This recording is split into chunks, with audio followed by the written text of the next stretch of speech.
경기도 고양의 한 공원에 북한이 보낸 오물 풍선이 떨어졌습니다.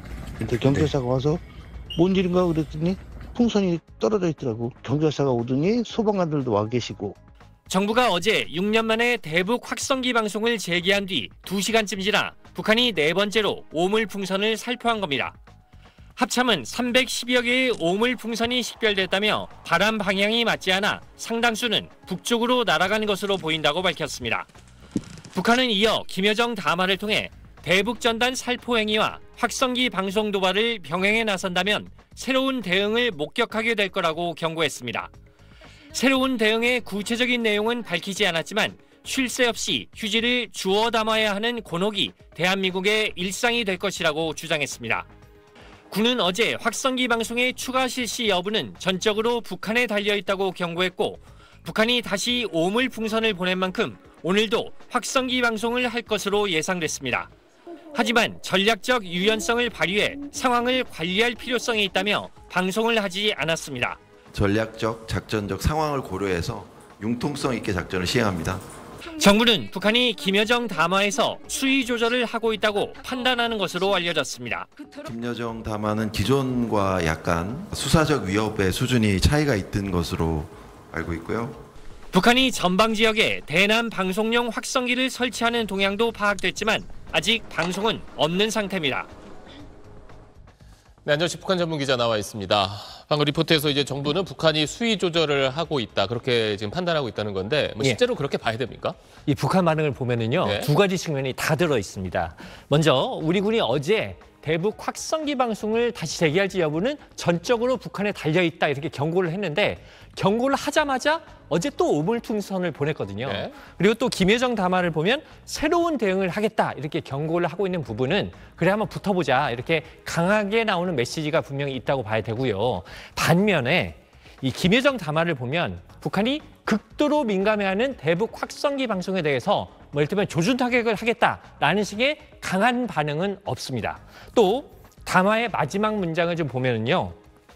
서울이 더 이상의 대결 위기를 불러오는 위험한 짓을 당장 중지하고 자숙할 것을 엄중히 경고한다 이렇게 되는데 이 부분은 북한도 사태 확산을 원하지 않는다 이렇게 읽히는 부분이 있거든요. 그러니까 북한은 결국 두 가지 메시지를 동시에 내고 있는데 우리 정부가 후자의 무게를 두면서 상황 관리를 하는 쪽으로 선택했다 이렇게 좀 봐야 될 것 같습니다.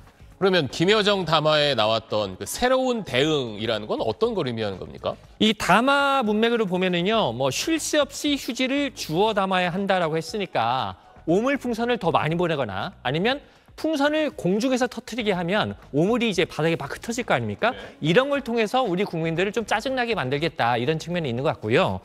또 한 가지는 상황에 따라서는 뭐 확성기 시설에 대한 북한의 군사적인 타격 이것도 열어놓고는 봐야 될 것 같습니다.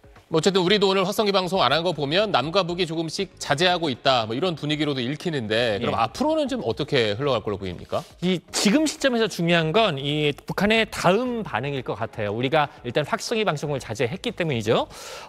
북한이 이걸 계기로 해서 오물 풍선을 더 안 보내는 쪽으로 가면은 상황은 소강 상태로 접어들 것 같고요. 반면에 북한이 추가 행동에 나서거나 이번 사태가 진정되기 전에 우리 민간단체에서 추가적으로 대북전단 살포에 나서면 사태가 다시 악화될 가능성도 배제할 수는 없습니다. 네, 알겠습니다. 지금까지 안전시 북한 전문 기자였습니다. 그제 낮 12시 반쯤 중부전선 비무장지대 안에서 북한 군인들이 군사분계선을 넘는 모습이 육군 감시장비에 포착됐습니다. 20-30명가량이 수풀을 헤치며 50m 정도 이동했는데 다수는 작업도구를 들었고 일부는 무장 상태였습니다. 군 당국은 이틀 만인 오늘 당시 상황을 설명하고 경고방송과 경고사격 뒤 이들이 북으로 돌아갔다고 밝혔습니다. 비무장지대 내에서 작업을 하던 북한군 일부가 군사 분계선을 단순 침범하여 우리 군의 경고방송 및 경고사격 이후 북상하였습니다. 사건이 일어난 그제는 북한 오물풍선 살포에 대응해 정부가 대북 확성기 방송 재개를 결정하고 실제 방송을 하기 5시간 전쯤입니다. 북한이 방송 재개를 앞두고 긴장감을 높이려 한 것 아니냐 논란이 불거질 수 있습니다.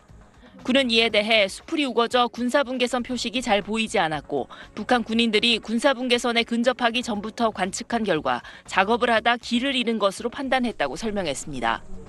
이틀 뒤 이 사실을 알리면서 의도적 침범이 아니라고 설명한 건데 남북 간 긴장이 고조되는 것을 막고 상황을 관리하겠다는 의도도 깔려 있다는 평가입니다. 군은 이틀째 대북 확성기 방송을 하지 않았고 북한도 대남 확성기를 설치만 하고 이틀째 방송하지 않고 있습니다.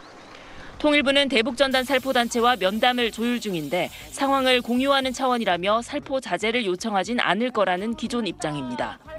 경기도는 대북전단 살포 예상 지역에 특별사법경찰관들을 보내 순찰과 감시를 강화하겠다고 밝혔습니다. SBS 김아영입니다.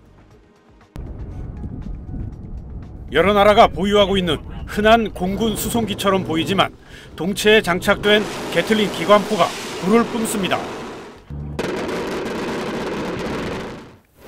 30mm, 105mm 기관포에 헬파이어와 그리핀 유도미사일, 그리고 GBU-39 유도폭탄 등으로 무장한 미 공군 특수전 항공기 AC-130J 고스트라이더입니다. 날아다니는 포대라서 하늘의 전함, 플레어가 흩뿌려진 모습이 천사 날개를 닮았지만 공격력이 막강해서 죽음의 천사라고도 불립니다. 지난해 3월 처음 방한해 티크나이프 훈련에서 우리군 특수전 부대와 연합훈련을 벌였습니다. 특수부대의 민감한 훈련이었던 지난해 AC-130J 한미 특수전 훈련 공개도 이례적이었는데 미군은 AC-130J가 어제 또 방한했다고 전격 발표했습니다. 1년 만에 재방한입니다. 한미 특수전 부대가 적진에 은밀히 침투해 표적을 지정하면 미사일과 폭탄으로 타격하는 훈련을 벌일 걸로 알려졌습니다. 북한의 오물풍선 살포에 우리 군이 대북 확성기 방송을 재개하며 남북의 군사적 긴장이 치솟다가 소강 상태에 접어든 가운데 미군이 막강한 무기로 무력 시위에 나선 셈입니다. 이런 상황을 의식한 듯 데릭 립슨 주한미군 특수전 사령관은 호전적 행동을 정당화하기 위해 이번 AC-130J의 훈련을 도발적인 것으로 오해하려는 자들이 있다고 말했습니다.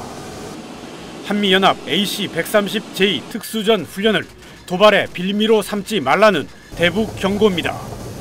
SBS 김태훈입니다. 올해 추격한 일본 최신의 잠수함 징게이를 필두로 미일 연합함대가 물살을 헤쳐나갑니다. 잠수함 뒤 앞줄 가운데는 미 해군 7함대 기함 블루리지, 그 뒤는 일본 경항모 이즈모가 따릅니다. 제일 뒤에서 함대를 지휘하는 건 핵항모 로널드 레이건입니다. 연합함대만으로도 막강 전력인데 함대 위로 미 공군 B-1B 랜서 전략폭격기 2대가 합류합니다. 전략폭격기 호위는 현존 최강 전투기 F-22 랩터 4대가 맡았습니다. F-22 외에도 미국과 일본의 F-15, F-16, F-2도 동원됐습니다.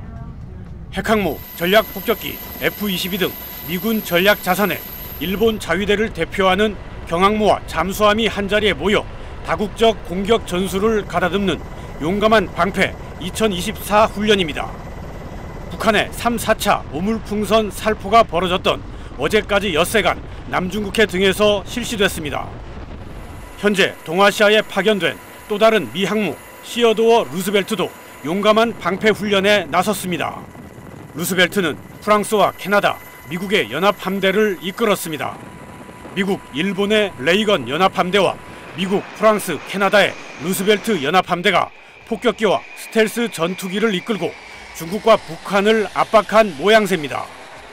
동원된 연합 전력의 질적인 면에서 전례가 드문 훈련인데 지난달 중국의 타이완 포위 훈련에 맞불을 놓은 거란 해석도 나옵니다. SBS 김태훈입니다.